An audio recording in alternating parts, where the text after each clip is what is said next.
விரும்பினபடியா உறைவிடமாய் தெரிந்து கொண்டா. கர்த்தர் என்னை விரும்பினபடியா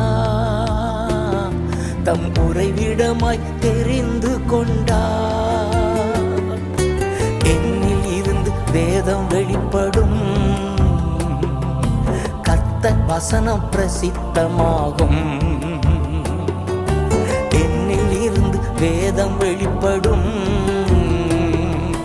கர்த்தர் வசனம் பிரசித்தமாகும். நான் அல்ல, இயேசுவே என்னில் வாழ்கின்றார். இனி நான் அல்ல, இயேசுவே